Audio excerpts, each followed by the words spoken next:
And I would now invite Mr. Saurabh Kumar to give his remarks.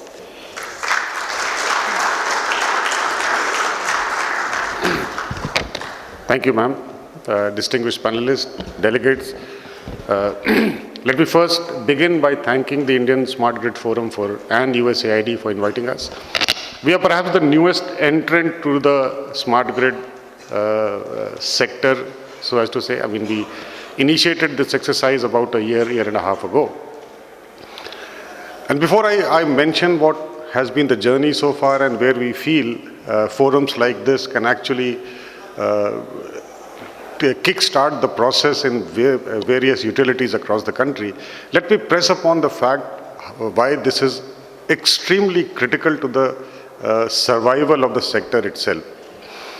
And I'll say this for actually three reasons. Number one, if you look at the figures, all India figures of billing efficiency, I'm not counting the private distribution companies, which have done wonderfully well both in Delhi, Mumbai, and elsewhere. But if you look at the erstwhile SEBs and all the DISCOMs, the average billing efficiency is 83%. Last year, India consumed electricity of nearly 11 to 1200 billion kilowatt hours. That 17%, which was never billed, amounts to about 200 billion kilowatt hours every year. Take an average cost of supply of 5 rupees, 100,000 crores are never billed by the DISCOMs. And you look at all the problems that the sector has, whether it is the stress assets, whether it is the fact that even the generating stations are not being paid on time and so on and so forth. I think if we don't crack this in the next few years, this would possibly be out of control for virtually everyone in the sector. So that's the first reason, that there is an economic reason, survival of the sector from the financial standpoint, that smart metering, smart grid, in that order, has to take place at a very, very quick pace. The second reason is integration of renewables.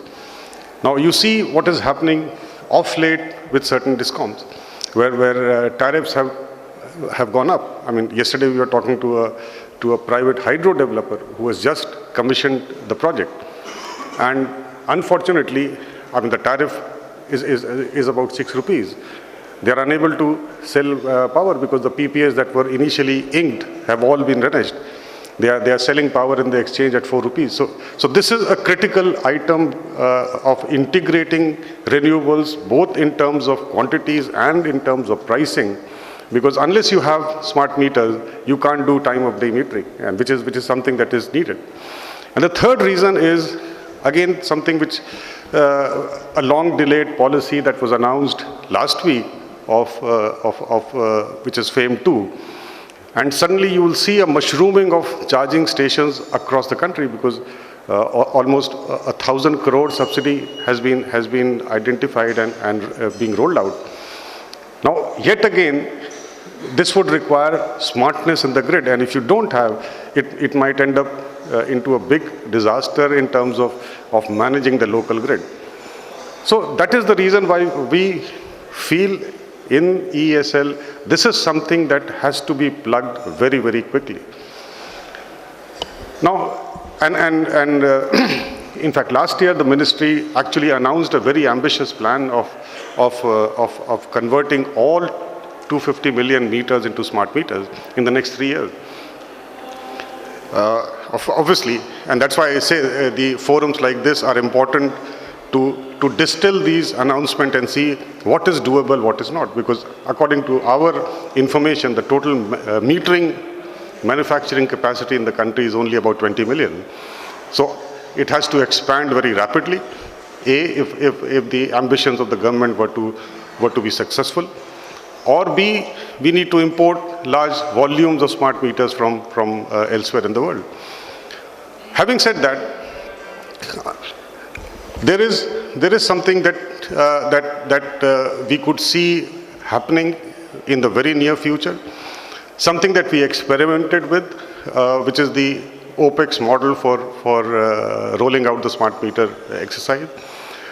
Happy to report that while our speed has not been what we would have liked, but still we managed to roll this out completely in one utility, which is a small utility in Delhi. That gave us a lot of learnings as to what needs to be done for a much larger scale rollout. We realized that the IT infrastructure in India is still not ready to integrate smart meters in the scale that we are looking at. And that perhaps is one single reason which has delayed our projects for as long as almost 6 months. But happy to report that all these issues are now behind us. We are now starting a very large rollout in UP and Haryana, starting April, and also in Andhra Pradesh and Bihar. We are targeting about 5 to 10 million meters in a year itself. And hopefully with the partners that we have, we hope to meet those slightly ambitious targets, as I said. One of the panels today is on private sector participation, and I think this is one sector where private sector can actually do quite a lot, much more than what the public sectors can do, simply because of their speed and efficiency. And the model that we are rolling out is essentially a model which is called the meter asset provider map model across the world. We are not doing anything different. And the map players are players which have a variety of different backgrounds. Most of them, at least in Europe, are large financial institutions who actually do this rollout across. I mean, I know they have done about 10 million meters in UK. A very large rollout is happening in France. So what we are trying to do is, and that is what we are trying to work with the ministries to see what are the pain points if we were to attract foreign capital, foreign expertise into this gigantic exercise. And we did have a roadshow with the Honourable Minister in UK last year. And basically what we found out was essentially two critical barriers which due to which people are not very keen on investment. Of course, they are extremely keen on looking at the market. The first one is aggregation of demand. I mean, that is something because these map players need scale. So someone has to generate that scale. With the fragmentation of utilities and regulatory commissions across the country, that is something that they wanted some entity to come up and do that. And number two, most importantly, they want a hedge between the distribution company and themselves, because simply it's not very easy for them, an outsider or a private entity to really deal with a DISCOM. So what we are trying to work together with the government is to create a special purpose vehicle in combination with a couple of other public sectors and ESL, where we do the aggregation of demand either through the IPDS scheme or directly as ESL has done. And we have also requested some financial support from the government in form of a risk guarantee cover, which this entity will have and cover at least 50% of the revenue that any investor would like to put in. So hopefully this is a work in progress.